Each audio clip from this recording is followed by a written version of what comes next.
Greetings one and all, it is the Long Con here. After a very long respite from the YouTubes, I apologize for my absence, but I just really haven't been getting into a whole lot of PvP games that I've thought the community might be interested in watching. Most of my time has been spent in single-player or cooperative narratives, and haven't really been doing a lot of the PvP. At least since the crash of Armored Warfare. I went back and played some World of Tanks with some friends for a couple of weeks after a very long break from Armored Warfare since the crash of that game, which is truly heartbreaking. And I'm happy to report that World of Tanks is still complete garbage. Oh my god. I don't know how people play that game. Regardless,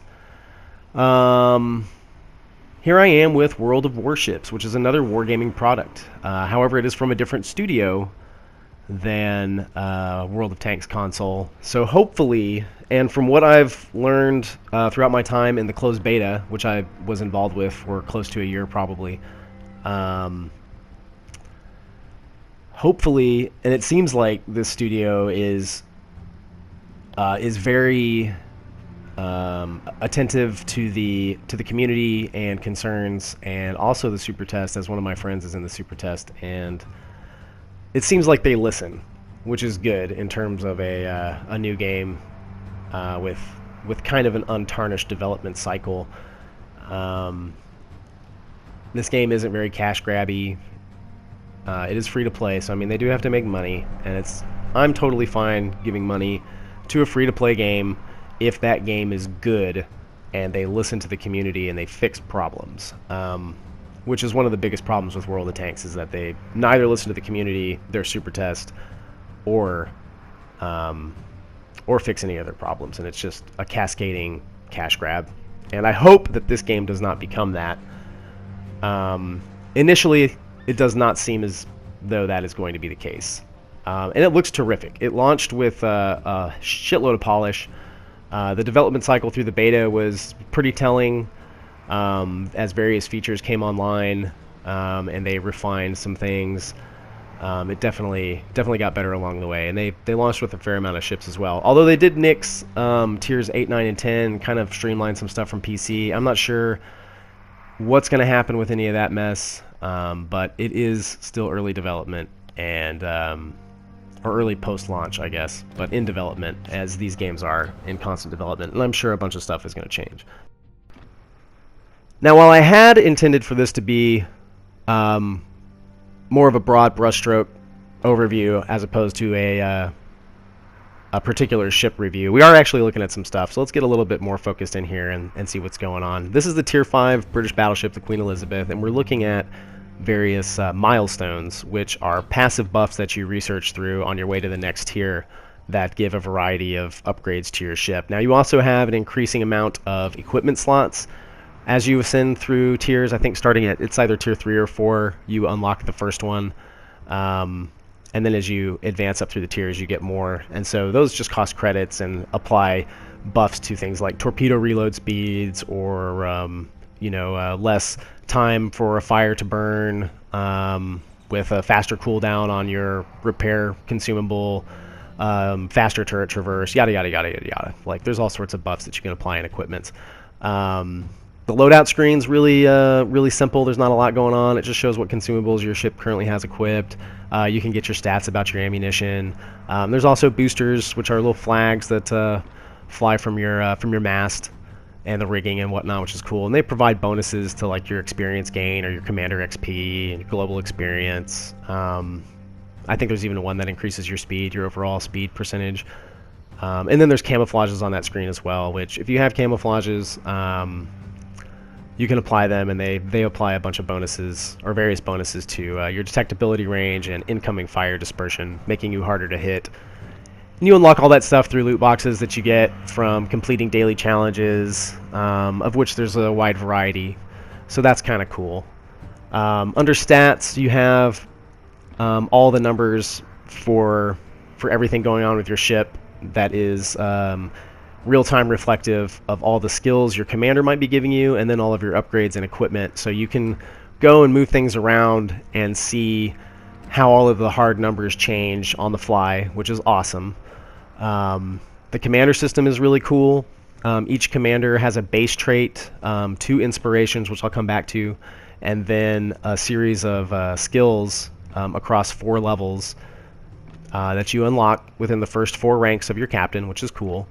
And then you can swap between them on the fly, depending on how you want your playstyle to be. So for instance, this commander, Charles Madden, has a 2nd level skill called Porcupine, which is a wide range of buffs to your secondary armament. Now there's a piece of equipment that you can apply to your ships which will increase your secondary armament, shot dispersion, and range as well. So if you wanted to be more of a brawling, close quarters type of driver or captain or seaman, that's the one.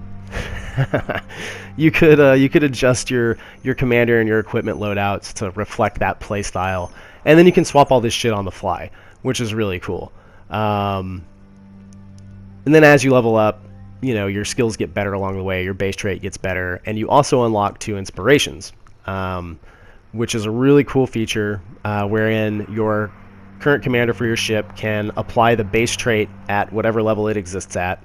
So if you have a level 10 commander with a really awesome base trait you want to apply to your commander, you can say take his sea detectability range, you know, buff, or his AP cruiser penetration, or cruiser AP penetration modifiers, and so on and so forth, and you can make your commanders even harder.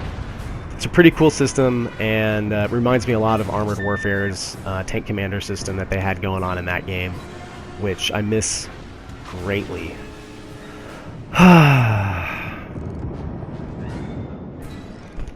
So if you're still with me, you've come a long way, and I'm going to reward you with some shit getting exploded, and some fires, and, you know, 15-inch guns going off like something that goes off big, like Ron Jeremy. Yeah, just like Ron Jeremy.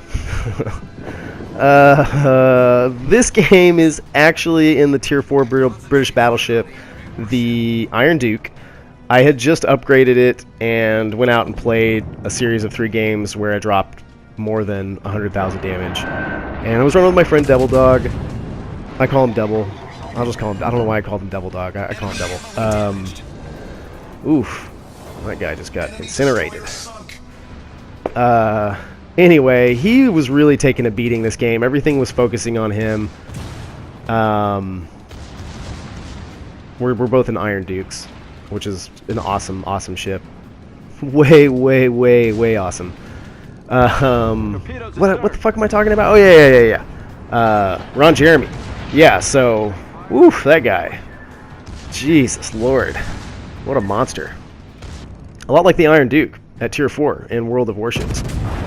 So, currently, I had high explosive loaded as I was shooting at that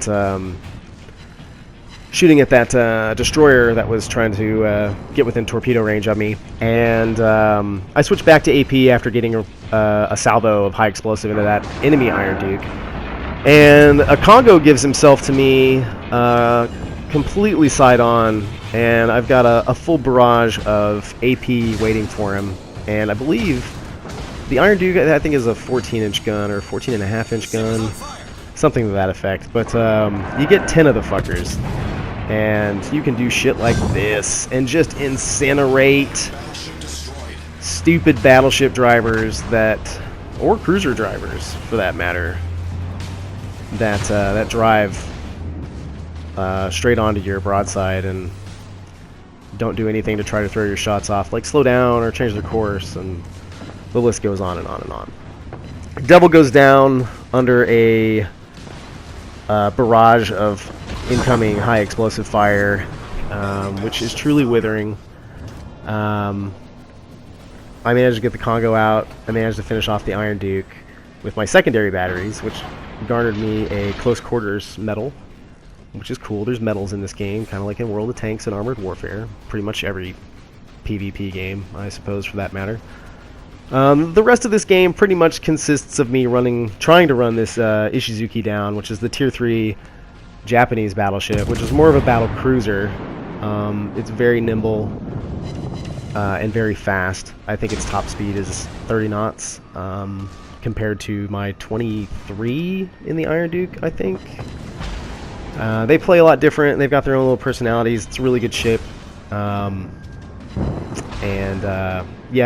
like I said, the rest of the game just consists of me and him trading high explosive fire, because neither one of us can get our armor piercing through our ferocious bow tanking and stern tanking. He's got more hit points after the firefight that Devil and I were in with the Congo, the Ishii, and the other Iron Duke. I didn't have a whole lot of gas left in the tank, and he puts me down just through attrition. If I could have gone up inside it and got a broadside of AP into him, I probably would have finished him off, but such was not the case. I managed to light him on fire before I go, and end up doing a little bit more damage before the game is over. Now we're way up in points, so you know, we end up winning this game. I go down, as you often do, but it was a noble death, and you know, for Queen and Country, you know, all that good shit. The fucking sinking animation is pretty cool. I'm glad I got a good shot of it here. But yeah, I mean, the detail in the models is really good. The game looks great. It's fun to play. It's not without its shortcomings. It's, you know, I'd like to see tiers 8, 9, and 10 and more ships lined up, and I'd like to see maybe another, because there's only 7 competitors on each team. I'd maybe like to see 10 on each team. I think that'd be a little bit more fun, but it's a young game, and if you like boats, it's worth playing. Thanks for watching, guys.